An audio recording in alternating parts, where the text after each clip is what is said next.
What do you do when you're the only one in your household who's doing a carnivore diet?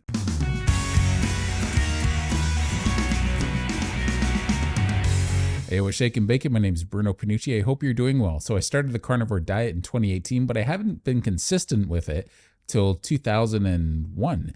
Now, the one thing that made carnivore easier for me was I was living alone, so I could control most of the food coming into my place. The problem with that was I was the one making all the phone calls and deciding to go on and off the carnivore diet because I was still addicted to sugar and carbohydrates, and I wasn't giving up that relationship I had with them. So it was difficult for me to stay consistent. But I feel for all the people out there who are living with other people in their household who are not consistent with the carnivore diet. They don't want to even do the carnivore diet. And you have to stop and think, what do you guys do? Like, how do you handle that? That's got to be something that can be pretty difficult, at least for a window of time. And, you're trying to do something like this. I want you to know you're in good company. Most people out there doing the carnivore diet are in this position, whether it's their spouse, their children, maybe they're living with their family, maybe they're preparing food all the time for other people, and they're strict with the carnivore diet, but at the same time, it's not easy, especially when you're trying to be consistent and start on the carnivore diet. So before we get into it too far, I'd really appreciate it if you would like, comment, and subscribe to the channel. It helps a lot when you leave comments in the comment section. And if you hit the little bell notification to make sure you're getting all the notifications for the videos, I'd really appreciate that. So what happens when you're living with people, you have to keep in mind, you can't try and change the world. Even if you feel good doing the carnivore diet, it doesn't mean other people want to give up their wine or their beer or their pizza or whatever it is that they enjoy doing day to day, especially if they maybe don't suffer from the same health problems you do, or maybe they're content with how they feel. Well, you can't change people. You just can't, but you can influence them. Sometimes you can influence them with your words, and sometimes you can influence them with your actions. And I highly recommend to not try and influence them with your words, because you're just kind of preaching to a bunch of people who aren't really as committed to wanting to make better changes for their life than you are at the moment. So it's going to be an uphill battle enough for you. So what you'll find is if you lighten that load and undo that strap and that weight, carrying that load of trying to help the family out when you're having a rough time doing it yourself, I think what you should do is let those straps go and let them watch you run. You're just going to fly with something like this. And when you do, and they see the results, and they see that after a while you're showing really consistent results for the first time with any other way you've ever tried to eat, and you're doing this wacky carnivore thing, they're eventually going to be turning around because sometimes to their friends and family, they might be going, yeah, they're just their latest thing. And maybe after a while, they're going to stop and go, you know what? Wow, like look at them go. They're like really doing well. They're off a lot of their medications, their weight is down, or whatever health problems they had have cleared up. Even health problems we didn't know there was a cure for clear up when people start the carnivore diet. One of the main reasons, of course, is they believe it's a fasting mimicking diet, because most of that meat digests early in the digestive system and not much gets through. And that's when you've kind of found a balance, when some's getting through, but you're not having large bowel movements. If you're having large bowel movements, it's a good indication that maybe you're eating a little bit too much, and it shows you can back off a little bit. But that still leaves us with the difficult road ahead of us, which is trying to maintain a carnivore diet when you're living with other people. And what if you're preparing the food for these other people? Well, when it comes to taste testing, you can get somebody to help you out with a lot of that.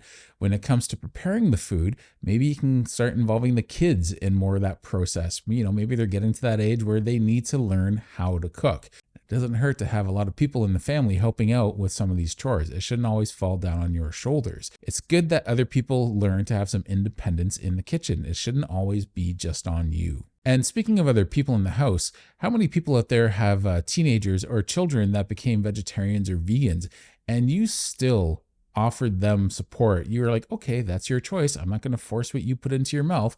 You may have thought it was crazy, and you decided to not push back on it too hard, hoping they might maybe get out of that trend. And so you learn as a parent that sometimes pushing isn't always the best way to go. The power of persuasion goes a lot further. Why would they support somebody else? If there was a guest that came over and they wanted to entertain that guest, they would still offer them food that's within their food restrictions that they have to live with day to day. Why wouldn't they do that for their own family member? You have to ask them that. You have to stop and just get people to think differently sometimes. They might laugh at you when you want to do something crazy and wacky like a carnivore diet. You just have to remind them, well, when we have this company over, you don't mind serving vegetarian food for them. Well, I live here. Why would you tease me or bother me for trying to make a healthier life choice, especially if it makes me feel good? So kind of put things into perspective for people, change their mindset a little bit, and they'll kind of stop and go, yeah, you know what? Maybe I should change my attitude and maybe not give you such a rough time about doing what you're doing, or more so, maybe not sabotage you. That's the next thing we have to worry about, is when people are trying to sabotage you. Sometimes your spouse doesn't want to see you change, and that's not a reason to end your relationship with the spouse. It just means they're in their groove and they don't see why you should change. They happen to like getting that comfort food, and now that you're recognizing you want to do something different, they're like, well, you're kind of going off without me here on this. And you're just like, well, you can come along, but if you're not coming along, well, that's your choice, but I'm going in this direction. And so you don't want to put a wedge in your relationship, but you also don't want them to sabotage you. Knowing that maybe if they have this food around you, you'll give in. If they have that peanut butter sandwich around you, or they have that glass of wine or that beer around you, and they know you want it, but they're not hiding it at all, you have to just ask maybe for a little window of grace. Maybe it's going to be a few days, maybe it's going to be a few months, but you might have to turn to the family and ask for their support in that way. It's like, look, I'm not telling you guys not to eat this stuff, but while I'm going through this temptation phase in the first few months, maybe you guys can just eat it away from me. I'm not asking much. You can eat this in your room. You can eat it somewhere else. I'll try and leave the house to make it easier on you guys. But for a while, I just ask that you support me with this, because what might happen is you'll sabotage yourself. When you're in a room and everyone else is having something that the aroma smells really nice, and you're trying to avoid that food in the first couple months of a carnivore diet, that's when you're going to give in. Because if you're not satiated eating a carnivore diet and you're not eating enough, you're going to be tempted to have something that's off of a carnivore diet. So we want to make sure that we have maybe not direct support, but not sabotaging behaviors from our family, and also sabotaging behaviors that will encourage you to sabotage yourself, because ultimately you're the one putting this food in your mouth. It's not their fault you're doing that. You have to take responsibility for that, of course. But at the same time, you don't go on a diet and then go out to a buffet and sit there and look at all the food that you can't eat. Don't put yourself in those positions, and just let them know that that's kind of what it's like. So just ask for their support with that, and maybe give them a couple examples how they've supported other people, and just be like, just be cool with this for a while. Let's see where this goes. What's going to happen is the longer you do this and the more consistent you can be with it, they're going to see how well this agrees with you. And when they start seeing that, they're going to go from kind of smirking maybe a little bit inside going, this is kind of another latest wacky thing, to going, hey, you know what? They've made some pretty positive changes in their lifestyle. And then other people are going to be asking, what are they doing? And at first they might even be like, they're doing this carnivore thing, right? But after a while, they're going to stop and see, hey, wait a minute, like they're off all their meds.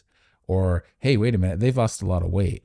Or, hey, wait a minute, I've seen them pick up hobbies that they haven't done in years that are physically active, and they say they feel great. And what's going to happen is, instead of you trying to convince them, after a while, it may take a while because pride sometimes gets in the way, but after a while, they're going to stop and they're going to start coming to you and being like, tell me more about this.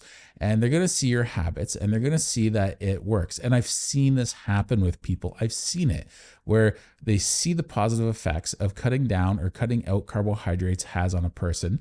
And they're like, you know what? You've inspired me to make this change. Some people will outright tell you right to your face because they're impressed with what you've accomplished. And other people will just quietly do it.